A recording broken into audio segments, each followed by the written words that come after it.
بھیڑیا اور چیتا۔ آج بھیڑیا اور چیتا بہت خوش تھے کیونکہ بہت دن بعد انہیں ایک میمنا اکیلا ملا تھا، ورنہ اس کی ماں اس کی کڑی نگرانی کرتی تھی اور ہر وقت اس کے ساتھ رہتی تھی۔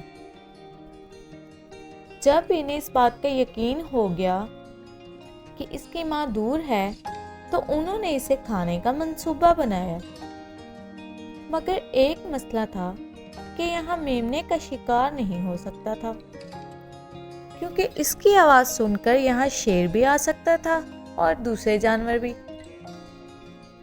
ہم میمنے کو سیر کے بہانے کہیں دور لے جاتے ہیں تاکہ اطمینان سے کھا سکیں، بھیڑیے نے چیتے سے کہا۔ چیتے نے کہا، ہاں تم ٹھیک کہتے ہو۔ چیتا بھیڑیے کے منصوبے سے متفق ہو گیا تو دونوں میمنے کے قریب گئے اور تب بھیڑیے نے مکاری سے کہا، اتنا پیارا بچہ اکیلا بور ہو رہا ہے، آؤ ہم تمہیں دوسرے جنگل سیر کروائیں۔ میمنے نے جب چیتے اور بھیڑیے کو دیکھا تو وہ ڈر گیا۔ چیتے نے مصنوعی پیار دکھاتے ہوئے کہا، ڈرو نہیں بچے، ہم تمہارے انکل ہیں اور تمہارا خیال بھی رکھیں گے۔ میمنا ان کی بات مان گیا اور ان کے ساتھ چلنے لگا۔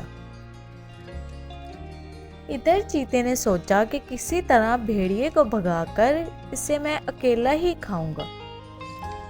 چنانچہ اس نے تھوڑی دور جا کر بھیڑیے کو زوردار ٹکر مار کر کھائی میں گرانے کی کوشش کی، مگر جیسے ہی چیتے نے بھیڑیے کو دھکا دیا تو بھیڑیے نے اپنے تیز اور نوکیلے پنجے اس کے جسم میں گاڑ دیے۔ پھر دونوں ایک دوسرے پر حملہ کرنے لگے اور تھوڑی ہی دیر میں گہری کھائی میں جا گرے۔ میمنا یہ دیکھ کر سمجھ گیا کہ دشمن کبھی دوست نہیں ہوتا۔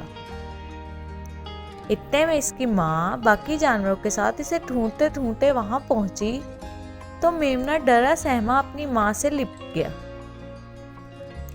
اس نے اسی وقت اپنی ماں سے وعدہ کیا کہ آئندہ کبھی بھی کسی کے کہنے میں نہیں آؤں گا اور کبھی اپنے گھر سے دور نہیں جاؤں گا۔ یہ سن کر اس کی ماں نے اسے سینے سے لگا لیا۔ امید کرتی ہوں کہ آج کی کہانی آپ کو اچھی لگی ہوگی۔